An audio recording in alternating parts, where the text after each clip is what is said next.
since his mom wasn't eating, her milk dried up. Mohammed couldn't find any work, so he paid for smugglers to take his family by boat to Cyprus. But for days they drifted with no water or food.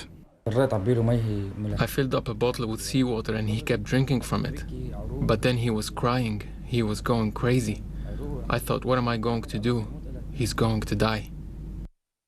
Sufyan's tiny body was wrapped in a shroud. He was buried at sea. Days later, his parents were rescued by a UN frigate. Lebanon's economic collapse over the past year has been truly staggering. More than half the country are now living in poverty. And nowhere has been harder hit than Tripoli, Lebanon's poorest city.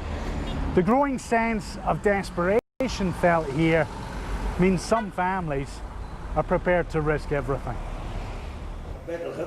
Across the city, more and more children are going hungry. Their parents can't afford to put food on the table.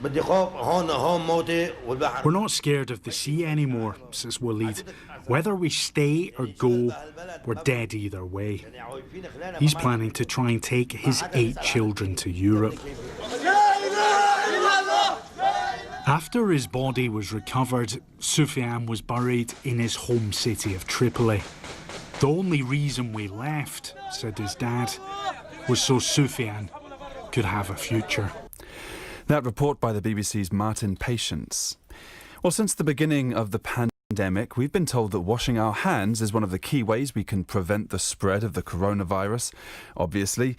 But for many families in Mexico City and its poorest neighbourhoods, this just isn't possible due to a lack of clean water. CNN's Matt Rivers has this report. Mexico's capital city teems with skyscrapers in wealthy neighborhoods. On a clear day, you can see them from the San Gregorio neighborhood just a few miles away. But here, there is no wealth. There's not even running water. That's why Victoria Arias Lopez has to come down to these barrels. The government leaves her 4 of them in 15 days, which isn't safe to drink. ¿Cuántos días duran esos? Nos dura por máximo 3 días. So what she's saying there is that of the buckets that she has, the water basically runs out in maximum 3 days. A big part of her tiny salary goes to buying bottled water to drink. And as for clothes, the washing station is a 15-minute drive away, where a government tap helps rinse away suds. We don't have a lot of water, says Senora Lucero. Everyone around here suffers from a lack of water. So many people in this area don't have running water, and yet you see government campaigns all over the place saying, lávate las manos constantemente, wash your hands constantly. And that's good advice during a pandemic, but if you don't have running water, how exactly are you supposed to do that? Government data shows nearly 20% of the city doesn't have access to water every day, predominantly in its poorest parts. And they are among the areas that have suffered the most cases as the virus continues to spread. Matt Rivers reporting there. As China's busiest holiday season approaches, Beijing is warning it will punish those who climb the Wild Great Wall. This term is often used to describe parts of the famous landmark that are not restored and closed to tourists. Fines of several $1,000s will be enforced more strictly over the Golden Week, with thousands of domestic tourists expected to visit. China is banking on the holiday to boost its badly hit tourism industry. The first person to be cured of HIV, Timothy Ray Brown, has died from cancer at his home in California at the age of 54. He became known as the Berlin patient after being given a bone marrow transplant in Germany in 2007 from a donor who was naturally resistant to HIV. Here's the BBC's James Gallagher. Timothy Ray Brown was diagnosed with HIV while living in Berlin in the 90s. Then, in 2007, he developed a type of blood cancer called acute myeloid leukemia and needed a bone marrow transplant. In a stroke of fortune, doctors found more than 250 suitable donors. They chose one with a rare genetic mutation that blocked the virus from infecting cells. Speaking in 2012, Mr. Brown said the treatment meant he no longer needed any antiretroviral drugs. I quit taking medication on the day that I got the transplant. After 3 months, there was no HIV anymore in my body. Mr. Brown was effectively cured. It was a first and made headlines around the globe. I was excited about it. but I still kind of feared that it might come back, but it didn't. The virus was never detected again in his body, but the leukemia that led to Mr. Brown's cure returned 5 months ago. It spread to his brain and spinal cord. The International AIDS Society said it was mourning with a profoundly heavy heart. Mr. Brown's cure is too risky and expensive to use routinely. Only one other patient treated in London is known to have been cured in the same way. However, Mr. Brown inspired scientists and patients around the world. His life showed for the first time that a cure for HIV/AIDS was possible. James Gallagher reporting there. An appeals court in Paris has ordered 2 French museums to hand over 3 valuable paintings to the heirs of a Jewish gallery owner who died in a Nazi concentration camp at the end of the Second World War. The artworks by the painter André Derain are held in museums in Troyes and Marseille. They were owned by René Gimpel, who was arrested in 1994 after being denounced for joining the French resistance. And finally, a French military plane broke the sound barrier and startled Parisians after it was scrambled to aid 2 commercial aircraft which had lost radio contact. Players at the French Open tennis tournament stopped playing in astonishment at the sound of the boom. People in Paris have been on edge following last week's knife attack, deemed a terrorist attack by authorities. This time, French police hastened to urge residents fearful of an explosion not to call emergency services. And that's World Watch for today. I'm Max Toll. Mani? Kia ora Max, and koe nā te purongo o te pōtūtanga mō tēnei rā, Thursday, October the 1st. And kei te hoki mai mātou a pōpō, join us tomorrow for interviews and the latest news from Aotearoa and the world. But for now, from the midday team, noho ora mai, hei kona.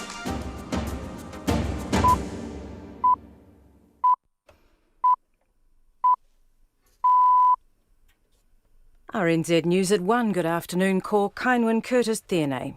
The police have revealed plans to address bullying and harassment concerns after a review by consultant Debbie Francis earlier this year.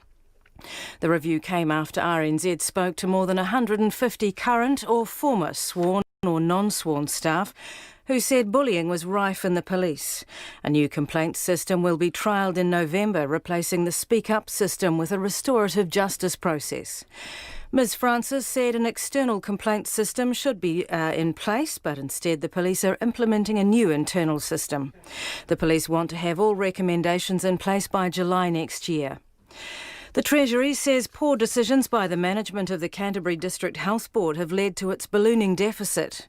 In advice to the Finance and Health Ministers, officials say the DHB made poor choices, which led to the $180 million deficit.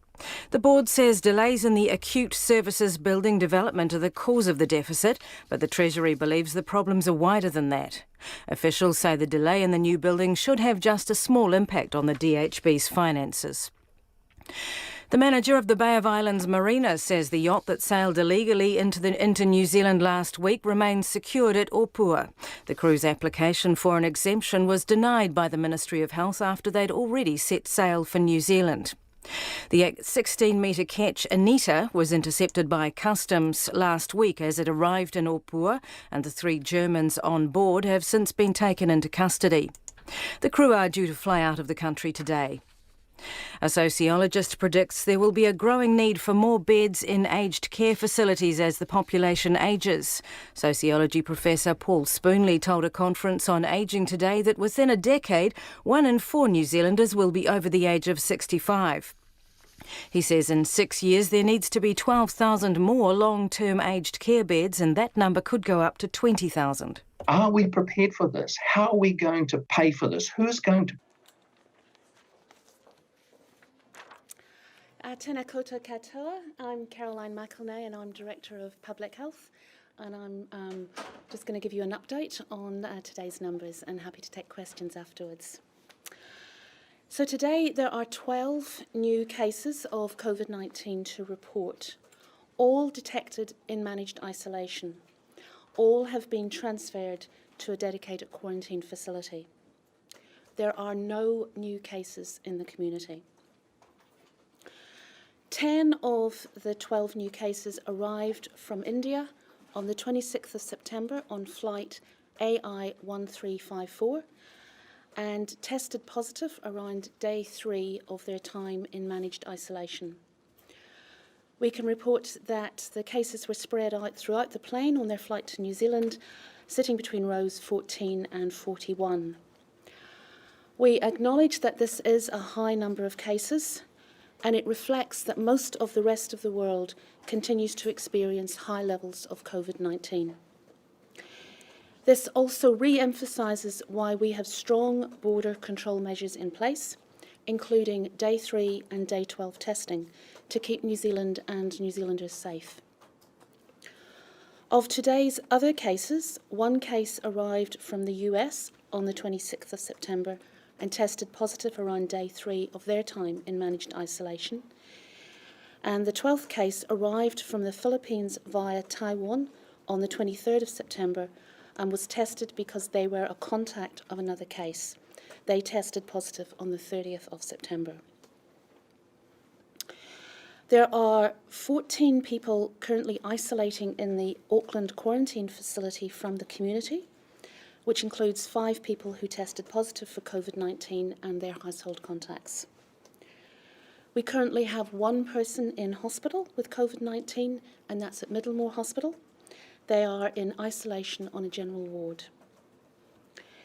Since August the 11th, our contact tracing team has identified 4,047 close contacts of cases, of which all have been contacted and are self-isolating or have completed self-isolation. This number has dropped since yesterday due to our records being some records being identified as being duplicates in the system. 3 previously reported cases are considered to have recovered, bringing our total number of active cases to 53. Of these, 42 are imported cases in our MIQ facilities and 11 are community cases. Our total number of confirmed cases of COVID-19 is 1,492, and that's the number we report to the World Health Organization. Yesterday, our laboratories processed 5,679 tests, bringing the total number of tests completed to date to 966,238. And the COVID tracer, there are now over 2 million users registered, 2,287,700 registered on the COVID tracer. And the app has recorded a total of over 80 million poster scans, and users have created 3,475,327 manual diary entries in the New Zealand COVID tracer. And just before I finish up and open for questions, I want to remind everyone enjoying a break for the school holidays of the importance of staying vigilant to stop any spread of COVID-19. Please don't let your guard down, and remember, if you become unwell while on holiday, call Healthline, your GP or nurse practitioner, who can advise you whether you should be tested. If you're advised to get a test, please do so, and don't wait until you get home to get tested. Please continue to sign into places using the NZ COVID Tracer app, or keep a record of where you've been. This is especially important when on holiday, because you may not remember all the locations that you've visited.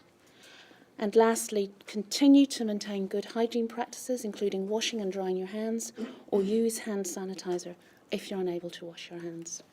Thank you. Obviously, you said that the 12 cases is a bit higher than what we've been seeing recently. What's your message to people who might be a bit worried about hearing about that number of cases in one day, even if it's in managed isolation? Mm-hmm. It is a higher number, and but it reflects that if we get flights coming from countries where there is a higher likelihood of disease, then that's what our systems are set up to detect and manage. It is a business as usual process for us. The numbers do vary. You'll have seen that over the course of the weeks. Numbers do vary. This just reflects that we've had flights who've come in from countries where there's a higher level of disease. So I'd reassure the public that that's what our border control systems are designed to do. They're designed to test, to have people in isolation and to manage those individuals. Do you know what proportion of people who have caught the disease coming into New Zealand are of Indian, came from India? Do you know, roughly? Since the latest outbreak? I haven't got those figures with me today, but we are looking at pulling together data to assist with our assessment of high-risk countries. And we're also looking at pulling together the data on recent flights so that we can see how that matches up with the level of risk in those countries. Because isn't it the case that many of those charter flights that they have already supposed to have been tested and found negative before they get onto the plane? Is that standard practice for those flights? From India, I'm not aware that they're necessarily doing testing before boarding. They are checking to make sure that people aren't symptomatic. But there are a number of countries across the world that are themselves looking at doing testing before people board flights. And where are those people in quarantine again? Sorry? Now that they've been detected as cases, they'll all be moved to Jet Park. And you're pretty confident that the transfer process between the airport and the quarantine facilities is secure? Yes. I mean, this is where we have to take universal precautions at all times. Our assumption is for anybody coming in to New Zealand is that they may possibly have been exposed to COVID. They may be already infectious or they may be incubating. So every step of our process is designed to make sure that people are managed from when they get off that plane to being transferred to their initial isolation facility, and then while they're in that facility, when they're tested at day 3, if they're positive, then the transfer, that all has to be tightly managed, transferred to Jet Park. But of course we can't let our guard down after that because individuals may still be incubating disease, they may be infectious, which is why we then hold people in isolation for the full 14 days, do another test at day 12, and it's only at that point that we can then be certain that they're COVID-free, and then they're released after that.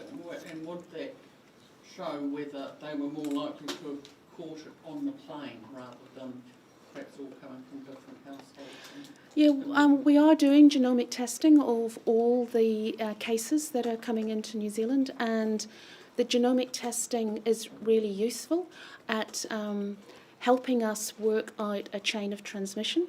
So in this particular situation, this flight, we wouldn't have those results yet, but when we get those results, we will be able to look and see if there's anything from the genomic testing that might suggest transmission on the flight, but our most likely theory would be these are individuals who were infected in India before they boarded the flight. When will you get that test done? We should get that in the next few days. The genomic testing is now a standard part of what happens after people test positive. Their samples are routinely sent through for genomic testing, and that takes a couple of days. Do you know when the last time this many people were found to have been tested positive in sort of one day? No, I don't. We can get that. We can get that information for you. We have had previous occasions when there's been flights who've come in with a number of cases. I'm also aware that because of the reporting of the results, they sometimes are reported on different days. That's just because of when they get reported. So this is probably the highest number just reported at once, but that's different to actually saying that was the highest number on a particular flight. But we can get you that information. Do you know what the requirements are for the crew on that flight? Because I understand they don't currently necessarily have to isolate or be tested at the moment. So the flight the crew on that particular flight's an Air India crew, so an international crew. They were in managed isolation when they arrived. That is now the standard practice. So they were admitted into managed isolation and have since left the country. So for how many days were they in isolation for? I think they were in for 2 days. So they were transported to managed isolation and stay there, and then they get back on a plane and they've returned back to India. And what are the chances we'll see more cases from that plane if there were 10 from one? It's a possibility. I don't have the figures yet as to how many of those people off the plane have all had their day 3 tests, but I've asked for those figures, and there may be a few other. That would be speculation. Can I ask Dr. Caroline about, there was 2 cases around September 21st which Malaysia recorded as imported cases from New Zealand, and contact tracing, as the ministry has said, as the 2 people were only symptomatic in Malaysia, the ministry believed that any contacts in New Zealand would only be at a low risk, but Malaysia has continued to say that these people were imported cases. Is contact tracing underway? Will it get underway for those people? I don't have the details of those particular cases, but certainly any time that we are informed of a case who's been picked up overseas, we always approach it on the assumption that they could have been an infectious case while they were here, and we usually then do the close contact follow-up just to make sure, and then we get more information that allows us to say that no, they weren't infectious while they were here. But I don't have the details of that particular situation, so again, we'll get back to you on that. Do you consider the Auckland August cluster to be closed? We don't yet consider it to be closed. That's because we have quite a formal and lengthy process for officially closing an outbreak, but it's certainly looking very encouraging, and hopefully we'll be able to report that it's closed in due course. What is that process to close a cluster? It's really a time-based process, so we look at the date of the last case, and obviously after a while you begin to have a hope and expectation that you have seen the last case, and then it's a matter of time. So it's a 28-day period after the last case that was reported has recovered. So on the basis of what we're seeing at the moment, that would certainly be another 28 days before we'd be able to officially close it. So it's a pure numbers game. Yeah. Into? Oh, just on the India flight. So is the ministry looking at preparing any advice for the government on the possibility of free testing from high-risk countries? We continue to look at all the advice that we give for managing people arriving into New Zealand, including people coming from high-risk countries. There's a range of different pieces of advice that we're pulling together. That would include looking at whether or not pre-departure testing would be a useful addition to what we currently have in place. So we are pulling that advice together. Because there are sort of rapid tests being developed up now, aren't there? There are a number of rapid tests, but some of those tests don't have quite the same level of accuracy as our PCR test, which is the one that we prefer to use in New Zealand. It all depends as well on the purpose for testing before people pre-departure testing. We would not want, or there would be an issue if we falsely assumed that somebody was not a case because they tested negative.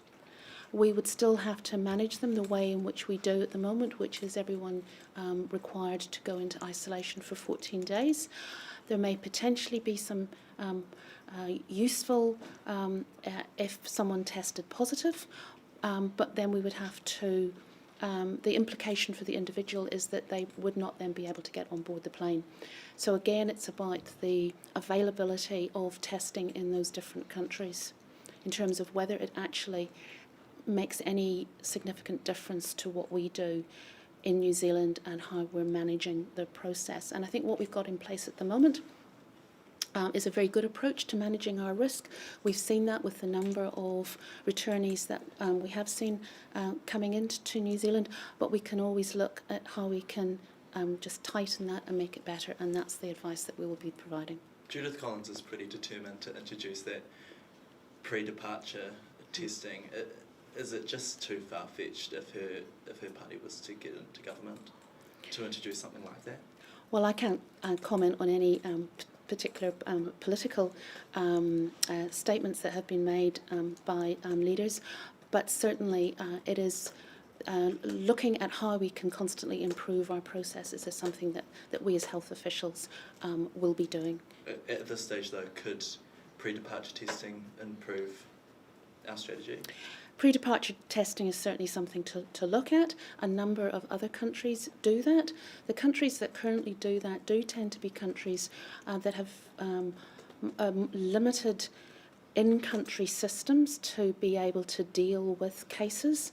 I think New Zealand's demonstrated that we are able to deal with cases, so it certainly is something that some other countries are doing, so it's worth us looking at how that would add to what we're doing here in New Zealand.